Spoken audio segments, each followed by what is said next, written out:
What's up YouTube, Drifters Premium Collectibles here, and we are going to end off the year with a collection update. It's been 6 months since I gave my last collection update, and I bought plenty more since then. The cards are in no particular order, just if they're in a set, you know, like if they're game promo sets, they'll be together. And I didn't organize them by year or anything. I just wanted to show you guys, you know, what I have and what I got, and I'm excited to share. As I'm sharing, I will give, you know, more or less what the market is right now for them, because the market is in a totally different spot than it was, you know, a few months ago. And let's get started. The first card I got for here is a PSA 10 first edition Battle Locks, and these during the hype went as high as $200. Now I'd say you could probably get one to like in the $40 to $60 range. It definitely dropped a lot. I got this card for about 60 bucks. So next card we have is a Maximum Gold Dark Magician. That indent is on the sleeve. But this card, I think the pop for Maximum Gold just went up a ton. And I'm pretty sure this is maybe like a $100 card, maybe $125 on a good day. I got this. Oh, I graded this one myself. Yeah, I threw it in with bulk and it got a 10.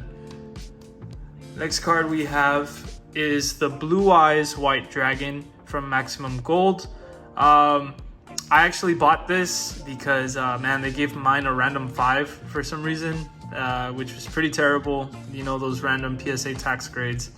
And so I bought this one maybe about a year ago for about $250. Now I'd say this is about $150, $200 card max. I like Maximum Gold because they gave us the big 3 in the original artworks and the beautiful gold rarity, so I'm happy to have those. But yeah, about $150, $200 on a good day, but more towards 150. Next we got Red Eyes Black Dragon from Maximum Gold. This one sells the least of the 3 in terms of value. This card is maybe about, you know, 80 to 100 bucks. I've seen them go for 124 on a good day, or, you know, the 120 marks, but for the most part they're hanging around that $100 range. It's just super high pop. So but I definitely love this set. It's a beautiful set. They gave us all through the OG artworks and that beautiful gold rare. I think they make an awesome addition to any collection, really. Next we have Ryoku from the Sacred Cards. These there was a surplus of games on the market going for cheap, so people, you know, they bought all those games and they bought them cheap, so they weren't afraid to open up those promos because it's a win. You grade the promos, you can sell them more for the cheap game than the cheap game was, you know. I remember buying the Sacred Cards last year or a couple years ago at $22 a game, and I'd grade the promos and I was able to sell Ryoku for like $100, and you know, I'd sell Great Moth for like 200 and Negate Attack for like 150. Of course now the prices have really tanked. Ryoku is like probably like a $70 to $100 card, you know, more so like 75, 80 bucks, you know. It's a very cheap 10, and yeah, that's all I'll say about him. Next, Perfectly Ultimate Great Moth. Really nice card. It's just iconic, a Weevil Underwood card. I've graded many of these in a PSA 10 myself. And yeah, so at one point I had like 3 or 4 copies of this card. So like I said, I graded this one and they probably go for about $100, maybe 90, 100 bucks. The Sacred Card promos are just, there's so many out there. The Negate Attack, for the longest time this was the lowest pop of the 3 for the game promos. This was like a pop 8 for a really long time, but as soon as that surplus of games hit the market, this just exploded. I don't know the pop right now, but it's a lot more than 8 because I sent a bulk sub and got like 3 of them in 10s in that bulk sub, and I've seen people's submission return videos, and they graded a few themselves. Like I said, a lot of these games just hit the market out of nowhere a couple years ago, and they all kind of just cracked the games and subbed the cards because they got the games really cheap. So Negate Attack is probably like an $80 card as well. Next we got Toon Kingdom. I opened a box of Dragons of Legend 2 and I pulled a Toon Kingdom and a Mimicat out of the same box, which are both short printed secrets. And if this were like 2015, then that would have been like a crazy box on YouTube. I think it would have gotten a lot of attention. But to be able to pull both of those out of the same box is really, really rare and pretty tough.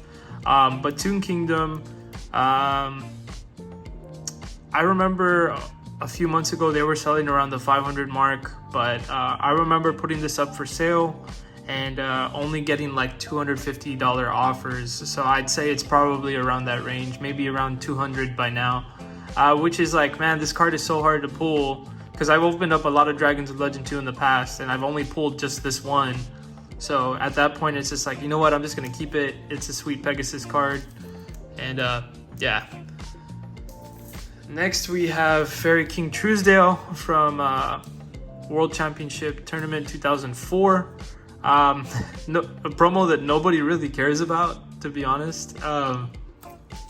It does hold some nostalgia because he is in Duelist of the Roses, which is a pretty fun game for PS2. And other than that, wasn't very playable and not really a good card, to be honest. So I think these guys go for like the same as the Sacred Cards promos, like, you know, like $75-$80.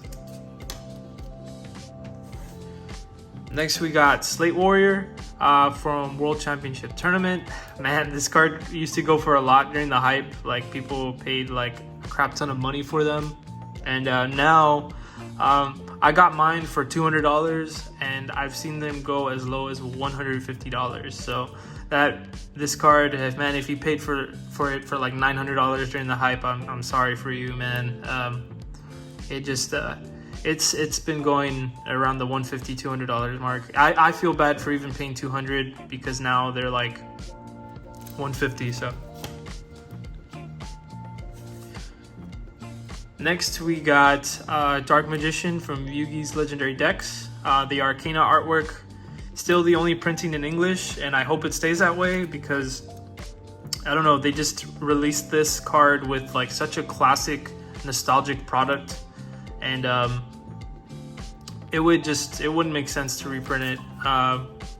But yeah, from Yugi's Legendary Decks, this card at one point was going for about like $900, $1,000. I think there was like a $1,700 sale on eBay, but I was pretty sure it was fake. But I do know of like an $800-$900 sale. And I won this on auction for $250, which I think it was just a slept on auction. But at that point with the current market, it's around that price, maybe a little bit more, maybe like $300 to $400. But it's still a pretty pricey card. And yeah, very nice card to have in my collection. Next we have Obelisk the Tormentor from GBI, but the gold version. I was really determined to get the gods, and then so many other things just popped up, and I just got distracted. The gods are by no means super expensive anymore or anything like that. They just I just been ignoring them, and I've been looking to get other things. But GBI Obelisk in the gold rare, or in the gold ultra rare, they go for about $350-$400. So that's what I paid. You know, I got it for $400, and that's what they've been kind of holding at. There was this theory that, you know, the ultra rares are lower pop and a little bit more rare than the secret rares, but the secret rares will always be king just because of the eye appeal. So next card we got is Blue Eyes Shining Dragon from the movie pack. This never skyrocketed, which I don't know, because it's a first printing in English in the TCG of it, but understandably so. Retro Pack 2 is just such a beautiful rarity, but that came out like 4 years later, which is kind of mind-boggling. But yeah, Blue Eyes Shining Dragon. They at one point I think they went for like $300 like max, and now it's like a $150 card. But even $300 during the hype isn't all that much. So this card just never really blew up, and because I think it was widely available and stuff, and but it's still, you know, I like this one. I'd rather get this for cheap than pay a bunch for a retro pack 2, because this was nostalgic, because I pulled it from a pack when I went to the movies to watch this. So next card we have is Alpha from Duelist of the Roses. Let's see, the Magnet Warriors took like a big hit. They took a really big hit. So they were going for like $600-700 a piece, and now you can find the Magnet Warriors for like $150 each. So thankfully, you know, I didn't get my Magnet Warriors for like a bunch of money. I know I paid $200 each, and then was it Gamma I paid $150 for? So yeah, I got this guy for $200, and I got Beta for about $200, and I got Gamma for about $150, and that's more or less what they go for. Sometimes a little less than $150, to be honest. That's really all they go for these days. Just game promos just really crashed, because for one, they're in every copy of the game, and they're made out of this glossy, beautiful cardstock that's the same as the OCG cards, and they're usually pretty well centered. But that's the only thing that kind of draws them back, is if they're not well centered. But for the most part, they're pretty easy to grade. So yeah, they kind of took a big dip. Next, we have the Fang of Critias. Not much to say about this guy. He's a part of a set. You know, if you watch the show, it's the Eye of Timaeus, the Fang of Critias, and the Claw of Hermos. And those were like kind of like the god cards of season 4 of Yu-Gi-Oh!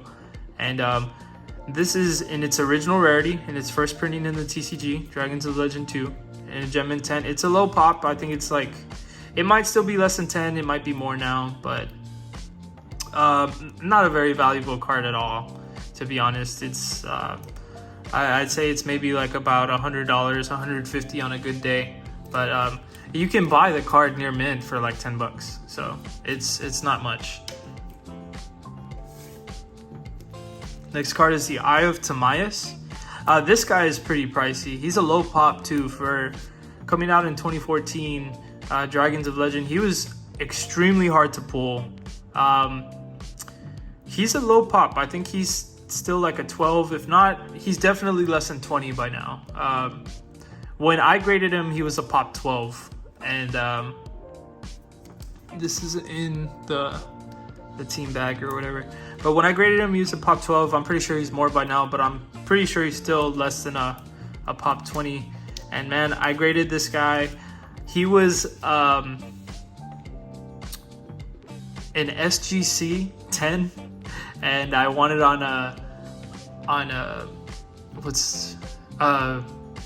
PWCC. I wanted for like $100, and I was just like, man, I gotta crack this, and I cracked it, and it was super clean. And I was like, let me submit it, and then it got a 9, and I was just like, what? This is not a 9, and I cracked it, I submitted it again, and then it got the 10. But yeah, he's pretty valuable. I want to say he's like a $500-600 card, and like I said, I bought it an SGC 10 for like $100 because it's just a lesser company that nobody wants to grade with. So it worked out in my favor, and I'm happy to have that, because I really didn't want to dish out like $500-600 for this card. And the next one is Claw of Hermos, which is very much the same as the Fang of Critias. It's about $100 card. I graded this one myself, pulled it from a box, and that's really all she wrote for this one. Moving on, we have Metal Zoa from the Falsebound Kingdom. This card, like all the other game promos, took a big hit. They were going for like $400 or $500 at one point, and then what's it called? They just kind of dropped. They're around $100-$150 as well, like the Magnet Warriors and like all the other game promos. I got this in a trade for a PSA 8 first edition Buster Blader, like during 2020, and Buster Blader in an 8 was still like a $300 card at the time, and the guy was just like, I really want that Buster, like it's really clean. It was just an OC, and it got an 8. I guess I think he said he wanted to crack it for his binder, and he just wanted like absolutely mint cards for his binder, but centering doesn't matter because it's, you know, binder copies. And so he traded me this one, and he also traded me he traded me the pair for a PSA 8 first edition Buster Blader. Still, I think one of the best decisions I've made to this day. And like I said, they're like $100-$150. They're not very expensive at all. Next card we have is Copycat from Shonen Jump magazine. This card is really nice. I could never afford Retro Pack 1. Like, those cards are just way too insane, and they're really tough to grade because Retro Pack 1, basically all European cards have like those really sensitive corners. And so somebody was selling the packs of the Shonen Jump magazine from 2008, and I was like, let me try my hand at one. And at first I got discouraged because this guy had a surplus of packs, right? And people were buying them from him, and they were grading them copycats, and nobody was getting 10s. And I was just like, oh my gosh, like, you know, they must be really tough to grade. And so I bought one anyways, and I graded the copycat, and it got a 10, and I was super stoked about that. These were going for a lot of money at one point, and now it's just I saw one go for $600, but that was a while ago. So maybe like a $300-$400 card, I'd say. But really nice, super awesome artwork, classic Joey card. I mean, just to look at it, you know, I'm very happy with that. Next we got Twin-Headed King Rex. This guy came out of Legendary Collection Yugi's World, and I just love this card. It's just a classic Rex Raptor card in a beautiful rarity, and not very desirable at all, but for me it was just like, hey, it's super nostalgic, I want it, you know. And so I bought this as a raw near mint on eBay, and I graded it. It got the 10, and I haven't checked lately, but when I first graded it earlier this year, it was a pop 1. So I don't know if it's increased or decreased by now, but it was a pop 1. I need to double check that. But the value, I mean, this is probably like $150 at max, you know, like it's not anything insane, I think. But last time I checked, it was a pop 1. It might be more by now, but beautiful card. Next we got PCK Blue Eyes. I don't know why this isn't wrapped in a team bag, but I have a PCY on the way to match this guy, and which means I'll have to look for a PCJ, but it's a beautiful card. These were going for crap tons of money like last year and the year before. I mean, of course, with all the hype, and now they've been sitting pretty steady at about $500 to $600 more or less. And I graded this one. I traded somebody, I want to say a PSA 9 Starter Deck Joey Red Eyes for a raw copy of this, and he was like, sure, I have a couple, like, you can have this one. And then I sent it to grade, and it got the 10, so happy with that. Next we have Chimera, the Flying Mythical Beast from Legendary Collection Yugi's World. I like this card because I think it only has like 2 printings, or not like 2 printings. I know it came out again in Yugi's Legendary decks, but it was in an expansion set. I think one of the 5D sets has like a rare or something. And then it was here as a super rare. I was like, man, I really want the super rare because it's just a classic Yugi card. This guy was like in almost every duel from Battle City. And it's just awesome card to have. Graded it. It took a few times, I'm not gonna lie. It took different copies and a couple tries to get a 10. There was a lot of 9s involved, or like 2 more 9s involved, but I was determined and I got a 10, so. Next, we got Rocket Warrior from the tins. I mean, this is a classic Joey card. This just screams Battle City. I really love the artwork. Rocket Warrior is just incredible. He's from the tins, and like all cards that are from, you know, like all promos, you know, they came with every tin. Just like video game promos came with every video game, so these dropped a lot in value as well. And they were protected because they were like in a little plastic case rather than up against the black little fillings that the 2002 2003 BPT promos were in. So this guy was pretty much protected, so he's not that hard to grade. And these, I've seen them go for 150, 200 bucks. I bought mine last year for 300. So I mean, I mean, most of these I'm planning to keep. So I mean, we all took a loss here and there, but that's okay. I mean, this one's in the personal collection.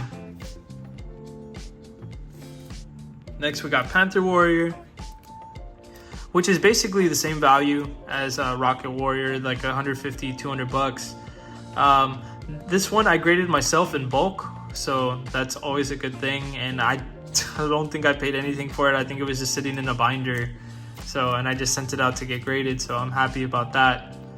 And Panther Warrior is around 150, 200 bucks as well.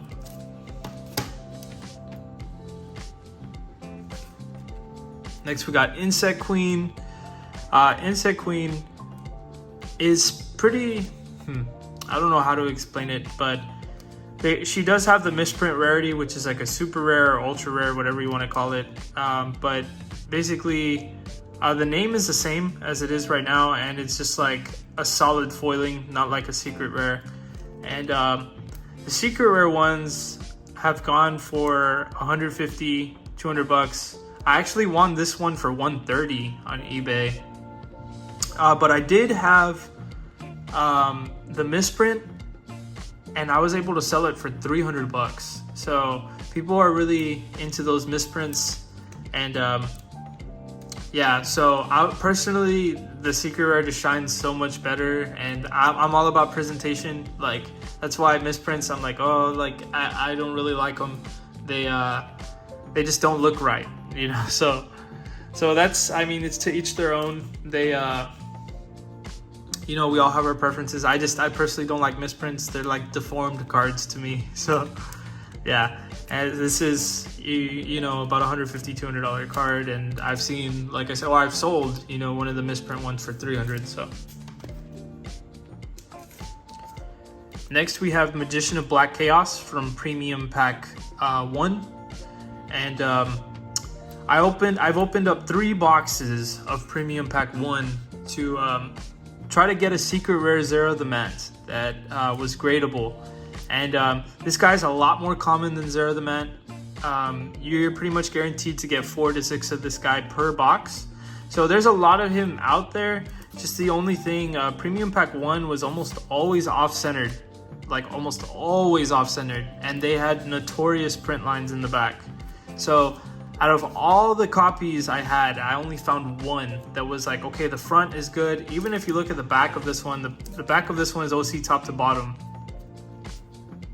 But this one had solid front centering, and then I looked in the back and there was no print lines. So I was like, this is as good as it's gonna get. I hope they don't dock me from top to bottom in the back. But they didn't. It got the 10. Incredibly tough card to grade. I never bothered looking for one of these during hype, so I can't say it's hype price. But now I'm seeing them go for $500-600 bucks.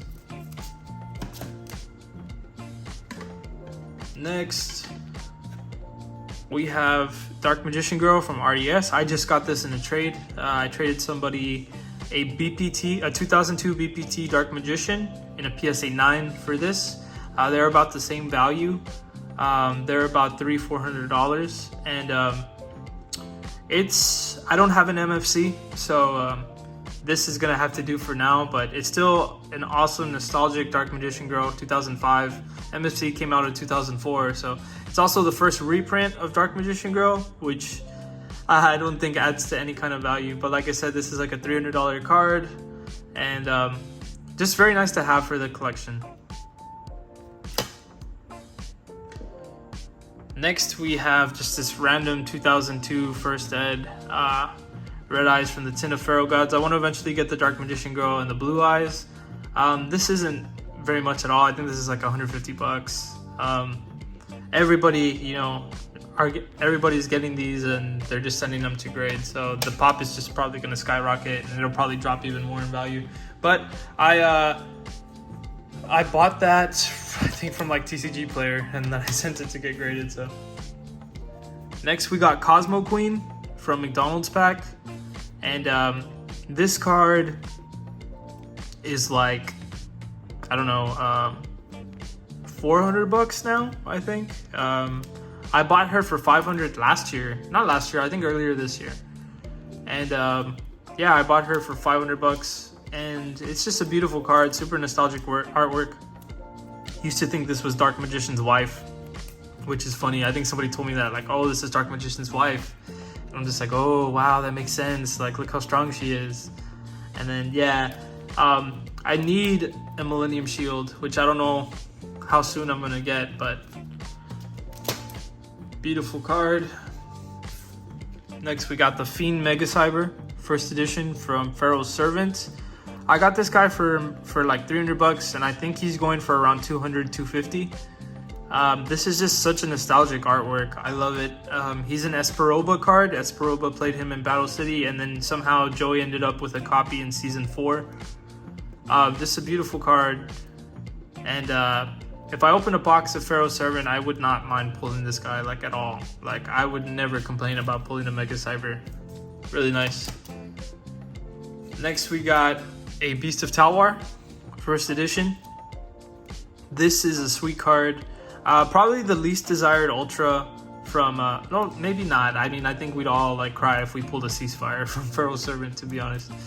But Beast of Talwar, he's just a sick artwork.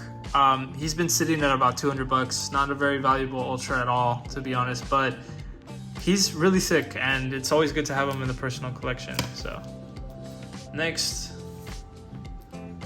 we have a Dark Magician from Yu-Gi Evolution. I graded this. I opened up a deck, and what's it called? Blackluster Soldier got like a 9. The Ritual, Blackluster Ritual got a 10. I sold it off, and this got a 10. So I felt like that Blackluster Soldier could have gotten a 10 too. They just wanted to, you know, pop control the card or whatever. But this got a 10. I really don't know what to value it at. I'm not gonna sell it, so I'd say this is probably like 150 bucks, around there. And just because it's, you know, a starter deck and first ed of Dark Magician, something like that. Next, we got Blue Eyes White Dragon from Kaiba Reloaded starter deck in the Ultimate Rare, which is really sweet. It's still the only Ultimate Rare of Blue Eyes in the TCG. Of course, in the OCG, there's Spell of Mask.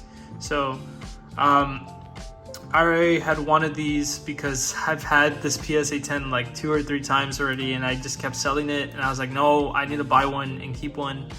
And so I won this in auction for like 450 bucks, and I think this is like honestly like a $300 card now. I think I'm pretty sure it's dropped, but still happy to have that.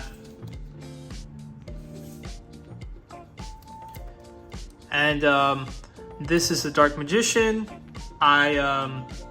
I won a starter deck, Yu-Gi Reloaded on auction for like 50 bucks. I actually won both, a Kaiba and a Yu-Gi for 50 bucks for the pair. And I graded the Kaiba one and it got a 9, so that's why I went out and bought this guy.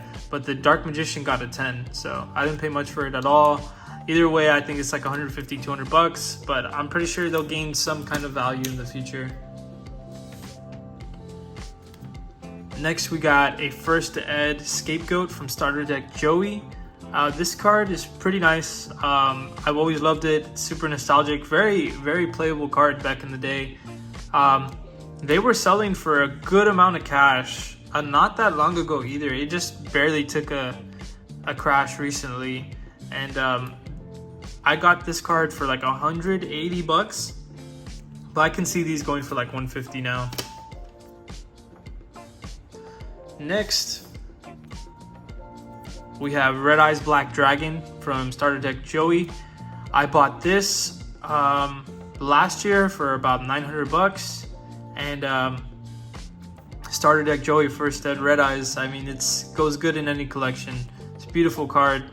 I think they're more or less going for that now, maybe a little less. I haven't really looked into this guy that much because I already have one, but yeah, they're definitely under 1,000. Next, we got Relinquished from Starter Deck Pegasus. This card took a huge crash. Like, this card is not worth that much at all now. Feel bad for the people that paid premiums for it in 2020. Like, this is like a $200 card or like 150 bucks. Like, these are selling so low. And I think it's because of MRL Relinquished.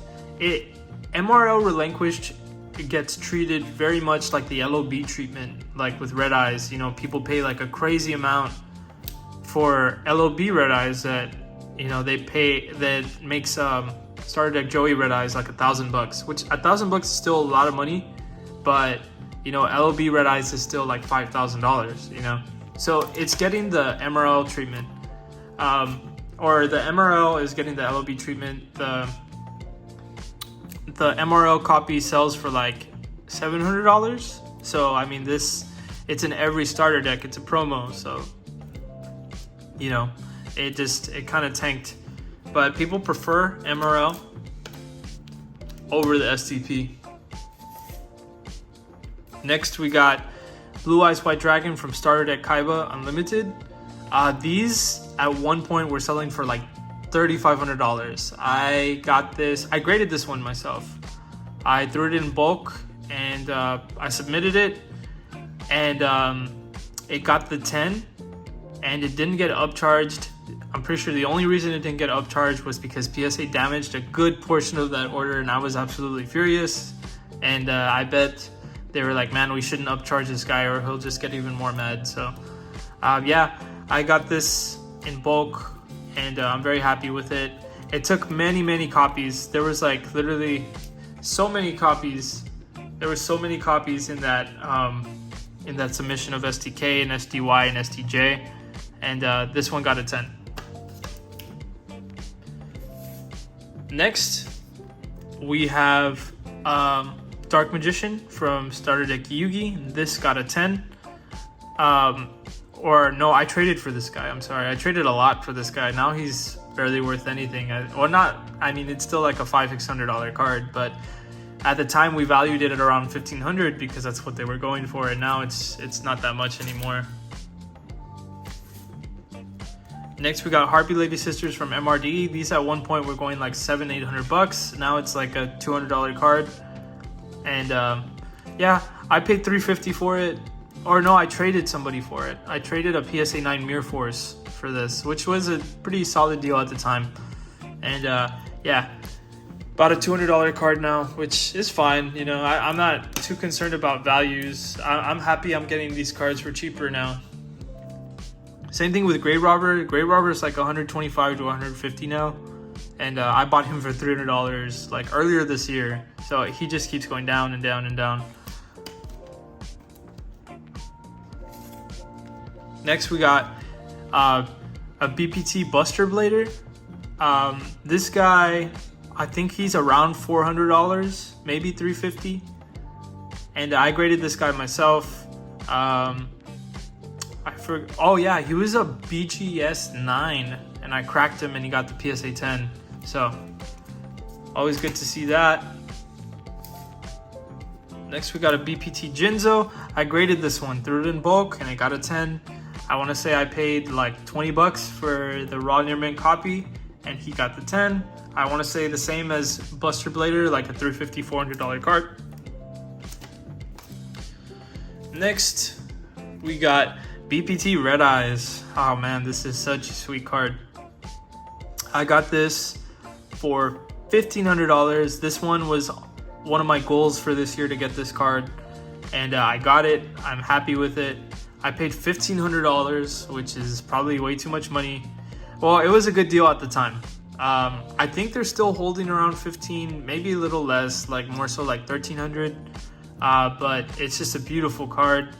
2002, 2003 BPT cards are really hard to grade because they're just sitting against that black little insert and the packs are on top of them and they're just rubbing, and that's how they develop the wax in the back, and it's really hard to get it off. If not, then you probably can't get it off, but very happy for this one. Next we got Spellbinding Circle from MRL First Edition. I graded this one myself. I bought the raw card for $5 and I sent it to get graded, and I sent it with bulk and it got a 7, a PSA 7. And I was just like, that's not right. Like, that's real messed up PSA. Like, what's wrong with you? And so I cracked it, submitted at Express, which was $150 at the time. And then he came back to 10, which I don't know how something can grade a 7 and then they graded a 10. I mean, that's PSA. And yeah, so he came back at 10, and one of these just went for auction at $1,100. So he's kind of like a lowish pop, and I don't know if it's quite worth $1,100 to me. Maybe like 700 or 800. But just an iconic trap card, beautiful rarity. Next we have Serpent Knight Dragon from MRL and a PSA 10. This card tanked. I paid like $750 for it, and now it dropped. It's about $400 now, $400 to $500 more or less. It took a little beating, but it's one of my favorite artworks. It's just beautiful. Next we have Thousand Dragon. This guy I got for a decent price. I got him for 1.1k, or not 1.1k. That's how much he's worth now, about 1.1. I got him for 1.3, and that's how much he's worth more or less now. And he's dropped just a little bit, still holding some value, just because he's so nostalgic and a secret rare from the second set ever. You know, that's got to hold some kind of value. But Thousand Dragon, first ed, PSA 10. Next we got Buster Blader. First ed, PSA 10. I got this guy from Heritage Auctions. I won him for about $800, and just a beautiful card. Beautiful card, must have for any collection. Buster Blader is just a staple. You gotta have it. His impact on Battle City. Just, you know, this was a guy who fought off Slifer the Sky Dragon in Yugi's Duel. So just nostalgic. I want him for $700-800, and that's pretty much what he's worth right now, like $700-800 more or less. Next we have Barrel Dragon from MRD. He dropped a lot. Barrel Dragon isn't worth nearly as much anymore. I bought him for 1k, and now he's probably worth about $600 or $700.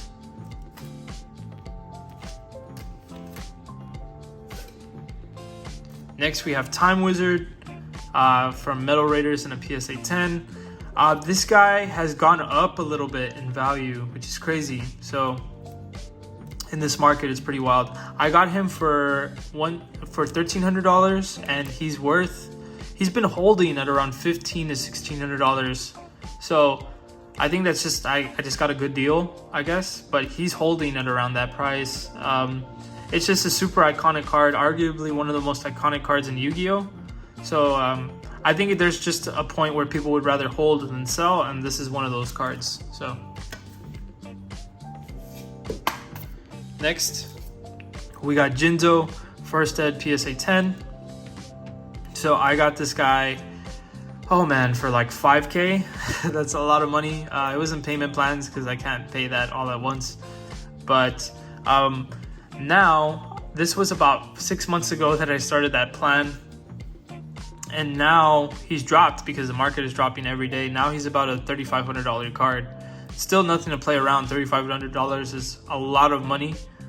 And Jinzo, I don't see him going much lower than that. I can see him being somewhere in the 2K range, like 2.5 maybe. But just of how iconic and his impact to the game, I mean, that shouldn't drop him super low. But either way, this guy's like only like a pop 70 something, so he's still decently low. There's not a lot of him out there, so I'm happy to have a Jinzo.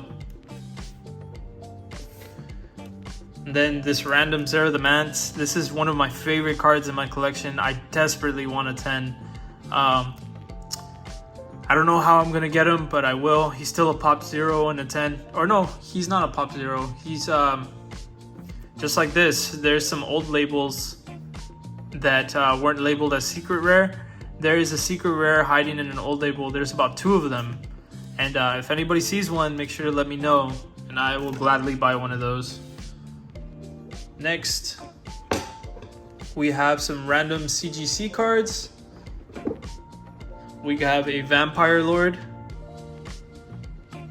This is just a reprint. This is what, like 50 bucks or something. And then next, we have a Red Eyes Black Dragon from LOB in a reprint. So this is maybe like $75 as well, nothing much. And then we're digging into the second half. We're digging into the second half here. And to start it off, we have a, if I can get these slabs out of here. Okay, we have a Blade Edge Ultimate Rare, Korean. This is maybe worth like 50 bucks or something, like max. You know, you can buy a raw Ultimate Rare for like 10 bucks.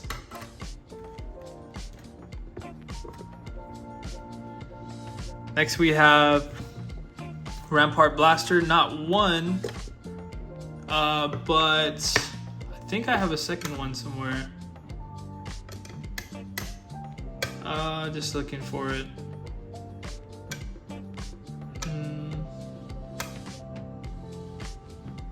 Here it is. I have 2 copies of this card in a PSA 10. Or not in a PSA 10, in a CGC 9.5. I just love these CGC cases. They look so good. Super crystal clear. But I got 2 of those. They're also, well, they're maybe like 60 bucks. Elemental Hero Wild Edge. This is also probably like 60-70 bucks in the 9.5. Because you can get Korean booster boxes for like 20 bucks. And it'll take a couple boxes to pull them. I pulled all of these and I sent them for grading because I thought it would be fun.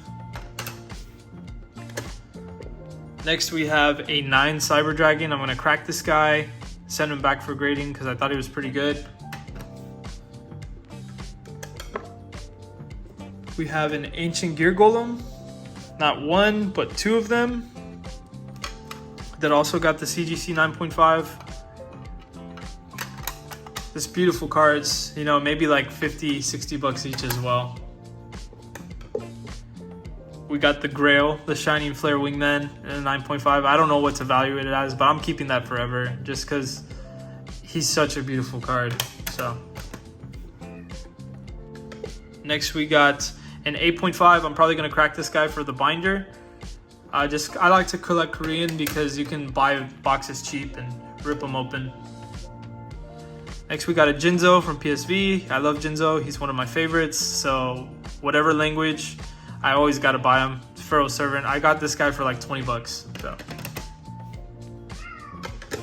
next we got a Ghost from the Past, Blue Eyes White Dragon. This guy was squeaky clean. That's why I really wanted to buy this copy in particular. It just has those classic little dots that came with like basically every copy of Blue Eyes. It's really well centered. Like if you look at it, like, oh my gosh, it's like really, really clean. Really well centered. Just so nice. And pretty sure CGC gave it the 9.5 because of the dots, just like PSA was giving like every copy 9s because of the dots. And now I think PSA realized like, hey, there are not like any copies without dots, so some are getting 10s now. So yeah, it'd probably be smart to crack yours and try again because I think they're being more understanding with that card in particular now. Next we have Water Dragon, PSA 10 Korean, or not PSA 10, CGC 10, and not very much at all either, to be honest. Now we have some Dragon Ball Z cards. This pair is just so beautiful. 1998. I remember ripping these packs open when I was little. Just beautiful cards. They're not worth too much, and 10s are worth a lot. I've seen 10s go for ridiculous amounts, but 9s are very common, even though, or not very common. These cards are barely graded, you know. But with Dragon Ball Z, the quality is so good. It's just like 10s are bust. But for these, the pops are really low because they're just kind of hard to get a hold of. But you know, people want 10s, so. And that's also that's about it for Yu-Gi-Oh! The next portion is going to just be other gaming TCGs like Dragon Ball Z, Legend of Zelda, Final Fantasy, and Kingdom Hearts. So if you were still looking for Yu-Gi-Oh! That's it. You can leave the video here, or you can just keep watching, check it out. I have another pair in a 9. I'm probably going to get rid of one pair. Next, I have this super awesome Super Dragon Ball Heroes Goku card right here. It's really nice, just an epic artwork. You know, hate BGS's sleeve, that takes so much away from the presentation. But I think he's worth like $100, to be honest. We got a random Pokemon card, Scyther. He's one of my favorites. This is maybe like $100, $150, just because Japanese is so easy to grade. And we got Link from Legend of Zelda Skyward Sword from the 2016 booster box. Really nice. I would love this guy in a 10 because look at that artwork. It's really sweet. It also kind of reminds me of like wavy blue eyes, you know, wavy LOB. Really nice. He's about $100 raw. So I don't know how much a 9 would be in this market. A 9 isn't that much more than that. So maybe like 150 max for this guy. And next we're diving into some MNT slabs. We got a Yuna here. Beautiful card. I'm probably going to crack a lot of my Final Fantasy MNTs because MMT is like pretty much irrelevant at this time. You know, they just like fell off the map like really hard. So I'm probably going to crack these and send them to BGS and CGC because I'm missing those respective, well, you'll see. I want to have all the foils I like in PSA, BGS, and CGC. And I have all of them I want in PSA 10. So now I need to fill in the gaps in CGC and BGS. So here's a Yuna. Here's a Titus. Really nice. See, this is how a BGS slab I think should be. You know, I think it's crazy because MNT, they have a sleeve. So you can see they have a sleeve. You can see it right there. But the presentation is still there. This is what a BGS slab should look like. I don't know why they get all folded in the inside and it looks ugly and cloudy and foggy. We got a Tifa. Really, really nice. We got a Squall in a 9.5. Next we got a Cloud in a 9.5. Pretty sweet. Probably gonna crack this guy. Probably gonna crack all of them, to be honest. We got a Sephiroth in a 9.5.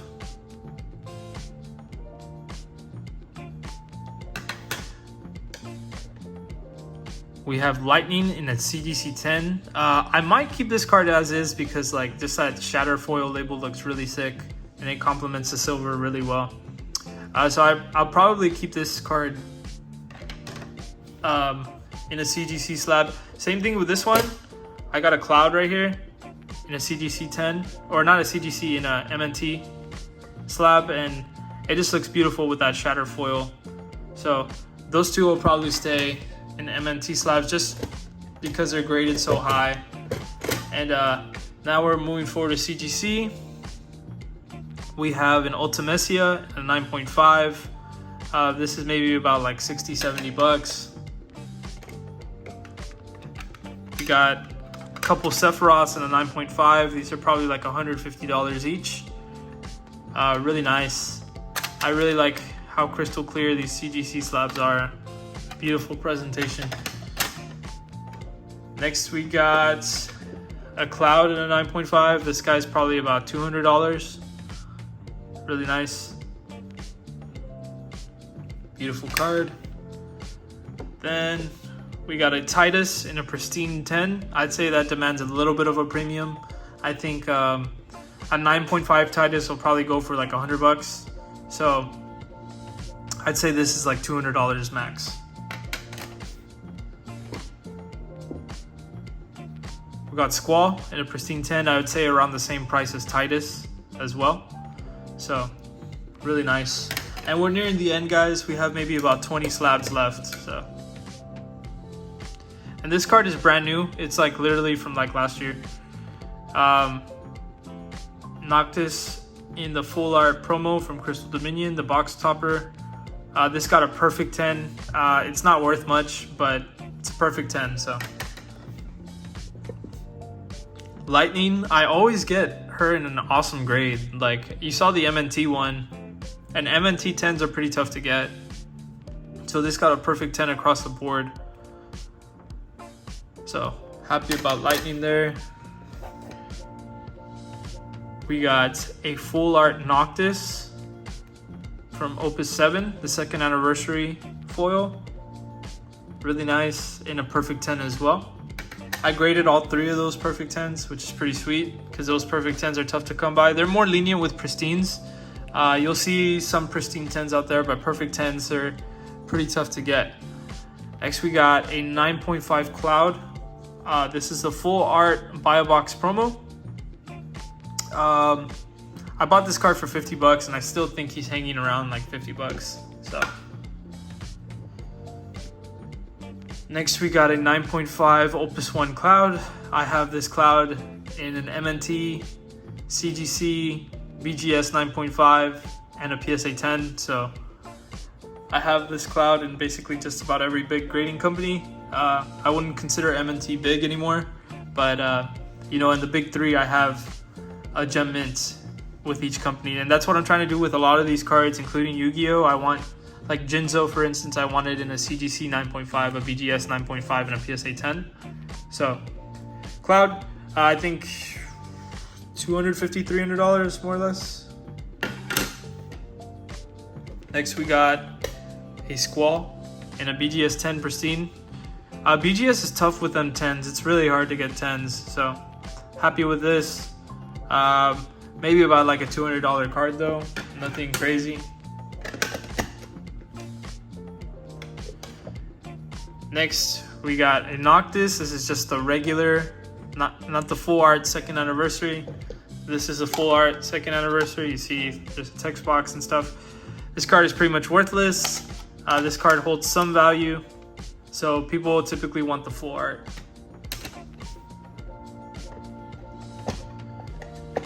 Next, we have Tifa, Sephiroth, and Cloud in the Final Fantasy VII OG artworks. Somebody submitted to PSA, and Richie, thank you for selling me these for like nothing. Richie, I guess he was trying to make like an exit in the hobby, and so he kind of sold me a lot of these, a lot of his Final Fantasy cards for like nothing. So thank you for that, Richie. You made a collector very happy, man. Appreciate that. Okay, Lightning, PSA 10. Like I said, I always grade really well with her. Next, we got a Tifa, not one, but 2 of them, 2 waifus for you right here. Beautiful card. She's been holding at about $200, which is fine. You know, that's good value for a waifu card. She's like a waifu, so she always holds the premium. Next, we got Ultimecia. She's not worth very much at all. Terra. I just love this card. It is such a beautiful artwork. Like, it is such a beautiful artwork. I love this card a lot. Terra, she's not very valuable either, but just, you know, you gotta appreciate them artworks. We got a Yuna. Really nice card. Squall, PSA 10. Really nice. I got him in a BGS 10. I got him in a CGC 10 and a PSA 10. So, really nice. And we are almost done here, guys. Not that much left. This is the last of Final Fantasy, and then we're gonna dig into Kingdom Hearts. So we have the Squall, the Kingdom Hearts artwork, but from Opus 8. We got Jet from Opus 1, the Legend foil, and we got Bart, PSA 10 from Opus 1. That's it for Final Fantasy, or no wait, sorry, Titus, PSA 10, Sephiroth, PSA 10, Wave 1, that's a good amount of money, and Cloud, Wave 1, it's also a good amount of money as well. Now we dig into Kingdom Hearts. We have this Riku. This guy was squeaky clean. MNT was being just complete assholes. I'm gonna crack it. I just don't know when, but I'm gonna crack it and submit it to probably BGS. Here's a Riku. Like, this was better because that's horribly off-centered. And yeah, just beautiful. Chain of Memories artwork. Sora and an 8. Nothing too special about that guy. Sora in Valor form, 8.5. Very nice card. Decently expensive raw. I think he's like a $60 card. Flag Sora. This is a beautiful holo. These are usually so scratched up. But this one was really good. It just had a print line going across. But it's one of the cleanest Flag Soras I've ever came across, because they're always scratched up. So it's good to see such a clean copy, to be honest. Really nice. So we got Donald Duck in a 9, level 3 from base set. Really nice, super nostalgic looking. We got Donald Duck level 1 from base set. Really nice in a 9. We got Sora level 1 in an MNT 9.5. Really nice. These were genuinely clean. You know, this one's a little off left to right, so it got the 9 in centering, so that makes sense. But other than that, just beautiful card. Got Sora level 2 in a 9.5. Also really nice. Very clean card. Good centering as well. This got corners, got a 9. The top of my head, I can't see it, but I'm pretty sure if I look at it, there's probably something wrong with one of those corners. We got a Chain of Memories Sora in a 9.5. That is beautiful. Very nice card. And finally, we have Ansem in a MNT 9.5. I'm going to send all these Kingdom Hearts cards to BGS one day, because I barely found out that BGS grades Kingdom Hearts. So I only sent them to MNT because I didn't know BGS did. I didn't think anybody did. So it's good to find out that they did. These will be going to BGS one day. But look at that Ansem, just beautiful silhouette in the background. Beautiful. So guys, that is my collection. I got a bunch of slabs here. And I hope that one day, you know, I can collect everything I want to collect. That'll probably be a long time from now, but 2022 was a very good year to me collecting. The market took a dive, made a lot of things more affordable. And like I said, I got Jinzo, a dream card of mine, Red Eyes BPT, Thousand Dragon, Time Wizard. I got all those this year, and I couldn't be any more happy. And I'm looking forward to 2023, and I hope you guys are too. Thank you everybody for watching. Y'all have a great day. Thank you.